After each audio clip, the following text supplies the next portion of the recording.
नमस्ते बच्चों, तीसरी कक्षा में आप सबका स्वागत है। पिछली तासिका में हमने गाना बजाना इस पाठ के माध्यम से आ की मात्रा का अध्ययन किया है। अब हम हमारा पांचवा पाठ हरियाली इस पाठ के माध्यम से छोटी ई की मात्रा तथा बड़ी ई की मात्रा का अध्ययन करेंगे। चलो फिर करते हैं शुरू। देखो बच्चों, छोटी ई की मात्रा कुछ इस प्रकार होती है ना। अब छोटी ई यानी एक स्वर। अब इस छोटी ई का इस्तेमाल हम शब्दों में भी करते हैं, जैसे इत्र, इधर, इनाम, इलायची।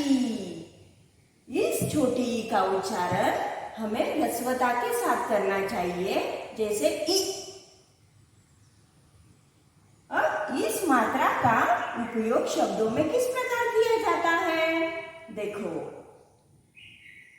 दिल, मिल, सिर, नदियां, सितार। अब आपको छोटी ई की मात्रा की 12 खड़ी पता ही होगी, जैसे की, खी, गी, घी, ची, छी, जी, जी। इसके आगे आपको आता है। तो बच्चों, इस मात्रा का उच्चारण हमें ह्रस्वता के साथ करना है। छोटी ई की मात्रा शब्दों में भी इस्तेमाल की जाती है तथा वाक्यों में भी इस्तेमाल की जाती है। जैसे मैं आपको इन शब्दों से कुछ वाक्य बनाकर दिखाती हूँ। जैसे सिर पर टोपी पहनी है, उसके बाद नदियां बहती है। तो इस प्रकार के शब्द तथा वाक्यों का वाचन आपको करना है तथा अपने शुद्ध लेखन में या वाचन में सुधार लाना है। तो बच्चों, हमने छोटी ई की मात्रा का अध्ययन किया। तो बढ़ते हैं बड़ी ई की तरफ। देखो, बड़ी ई की मात्रा कुछ इस प्रकार होती है और बड़ी ई का उच्चारण हमें दीर्घता के साथ करना चाहिए, जैसे ई, है ना। छोटी ई और बड़ी ई में क्या फर्क है? जैसे आप 12 खड़ी का वाचन अगर करोगे तो छोटी ई का वाचन हम कैसे करते हैं? की, खी, गी, घी। अब बड़ी ई की मात्रा का वाचन हम कैसे करेंगे? की, ही, गी, घी। इस प्रकार दीर्घता के साथ इसका वाचन करना चाहिए, है ना। इसका उच्चारण दीर्घता के साथ होना आवश्यक है।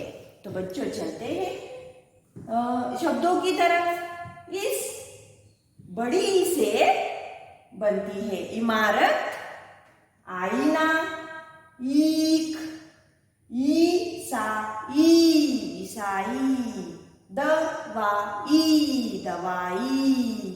तो इस प्रकार बड़ी ई का इस्तेमाल शब्दों में होता है तथा इसकी मात्रा भी कुछ इस प्रकार बनती है। देखो, तो इस मात्रा का शब्दों में प्रयोग किस प्रकार होता है? तो इन शब्दों को हम पढ़ते हैं। मछली, घड़ी, चली, हाथी, तीर, चीनी। तो इस प्रकार बड़ी ई की मात्रा का वाचन तथा उच्चारण हमें दीर्घता के साथ करना आवश्यक है। तो बच्चों, इस बड़ी ई से बने हुए कुछ शब्द तो हमने पढ़ लिए, लेकिन वाक्यों की तरफ हम मुड़ते हैं। देखो बच्चों, एक नदी थी, उसमें एक लाल मछली रहती थी। तो इस प्रकार बड़ी ई का शब्दों में उपयोग तथा उससे बनने वाले वाक्य भी हमने सीखे हैं। तो आपको इन शब्दों का पुनः पुनः वाचन तथा अध्ययन करना आवश्यक है और अपने वाचन में तथा लेखन में सुधार लाना आवश्यक है। तो बच्चों, हम पाठ्य पुस्तक की तरफ मुड़ते हैं। तो बच्चों, यह है हमारे पाठ्य पुस्तक का पन्ना क्रमांक 10 और पाठ का नाम है हरियाली। देखो बच्चों, यहाँ पर चित्रवाचन दिया गया है। एक चित्रकृति हमारे सामने है और इस चित्रकृति का हम वाचन करेंगे। देखो बच्चों, आकाश नीला है। देखो, अगर आप इस चित्रकृति का बारीकी से निरीक्षण करेंगे तो यह एक बगीचे का बगिया का चित्र है और इसका वर्णन पहले वाक्य में क्या किया गया है? आकाश नीला है। देखो इस चित्रकृति में आकाश का रंग कैसे है? नीला। यहाँ रंग बिरंगे फूल खिले हैं। रंग बिरंगे फूल देखो, यहाँ पर गुलाब के, चंपा चमेली के फूल यहाँ पर बगिया में खिले हुए होते हैं। आप भी बगीचे में जाते होंगे ना? हाँ, तो आपने भी विभिन्न पेड़ पौधे फूल देखे होंगे। देखो, बढ़ते हैं आगे। फूलों पर भौरा और तितलियाँ है। देखो, तितलियाँ यहाँ पर दी गई है। भौरा भी काले रंग का होता है, आपको पता है ना, वो गुनगुन गुनगुन गुनगुन करता है। तो इस प्रकार तितलियाँ और भौरा फूलों पर मंडरा रहे हैं। तालाब में बगुला और मछलियाँ हैं। देखो, तालाब, यहाँ पर बगुला तथा मछलियाँ भी दिखाई दे रही है। लोग घूम रहे हैं। बच्चे अपने माता पिता के साथ घूम रहे हैं बगिया में। देखो, नीम के पेड़ पर पक्षी है। ये देखो, नीम का पेड़, यहाँ पर पक्षी बैठे हैं। बच्चे वहाँ झूला झूल रहे हैं। ये देखो, 2 बच्चे झूला झूल रहे हैं। कूड़ेदान का उपयोग करना चाहिए और आपको पता ही है कि बगीचे में कूड़ादान रखा हुआ होता है और हम जो भी कुछ खाते हैं तो उसके रैपर्स हमें उस कूड़ेदान में डालने चाहिए। और इस बगिया में कौन कौन है? हमारे दोस्त भी नजर आते हैं। देखो, खुशी और आनंद बगीचे में खेलने के लिए गए हैं। ये देखो, खुशी और उसके पीछे दौड़ रहा है आनंद। तो यहाँ पर कूड़ेदान भी हमें दिखाई दे रहा है। यहाँ पर बेंच वगैरह, फिसल पट्टी भी दी गई है ना? फिसल पट्टी का भी आप मजा लेते हो। तो इस प्रकार ऐसा चित्र वाचन आपको करना आना चाहिए। तो देखो, विभिन्न प्रकार के शब्द भी आपको सुनने के लिए तथा दोहराने के लिए कहे गए हैं। बार बार आपको इसका वाचन करना है। जलेबी, भोजन, चपाती, 5, तकिया, शतरंज, ललिता, ललिता, अनिल, इकाई, बाई, बिल, ईशा, ईशा, रसोई, बगीचा, बगीचा, तितली, मछली, फिसल पट्टी, पानी, गेंदा, फूल, गुलाब, मोगरा, बुलबुल, कूड़ादान। तो इस प्रकार इन शब्दों को आपको पढ़ना भी है तथा छोटी ई तथा बड़ी ई के शब्द आपको अलग अलग कर कर अपनी हिंदी की कॉपी में लिखने हैं।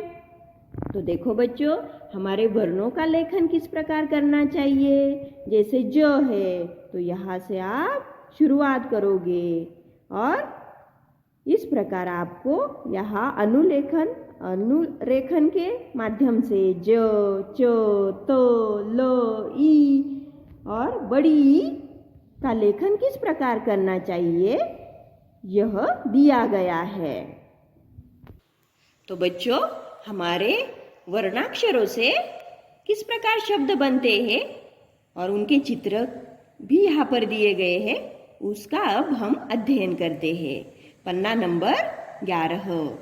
देखो, ज से बना जग, च से बनी चटाई, त से बना तरबूज, ल से बना लहसुन, ई से बनी अब ये कौन सी ई है?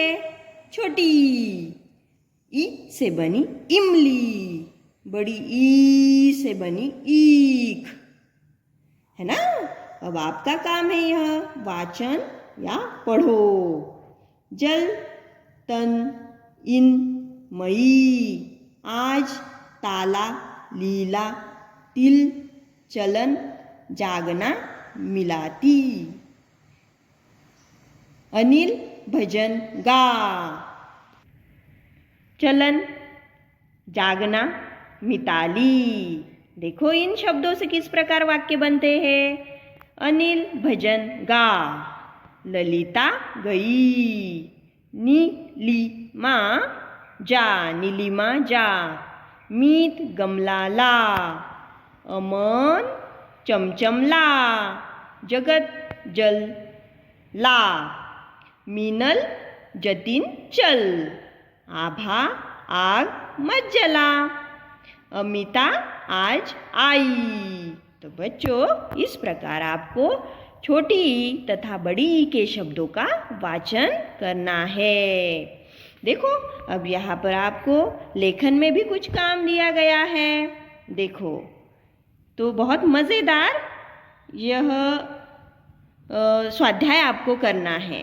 देखो बच्चों, जलेबी ये किसकी चित्रकृति है? गाजर, जहाज। अब इन तीनों ही शब्दों में से कौन सा वर्णाक्षर समान है? जैसे मैं आपको लिख के दिखाती हूँ, गा ज र और ज हा ज। तो देखो यहाँ पर भी ज है, गाजर में भी ज आया है और जहाज में भी ज यह वर्ण आया है। तो कॉमन वर्ड कौन सा है? ज। देखो चरखा कचरा चम्मच, तो यहाँ पर क्या आएगा? च। तकिया बर्तन दांत, तो यह वर्णाक्षर आएगा। लड़की पालक और जाल, तो यहाँ पर भी ल आ जाएगा। इलायची साइकिल कुइया, तो यहाँ छोटी ई आ जाएगी।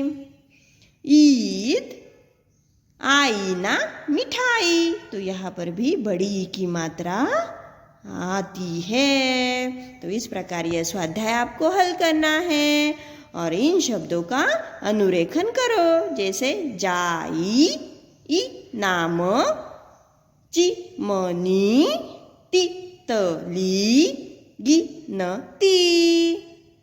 ठीक है, धन्यवाद।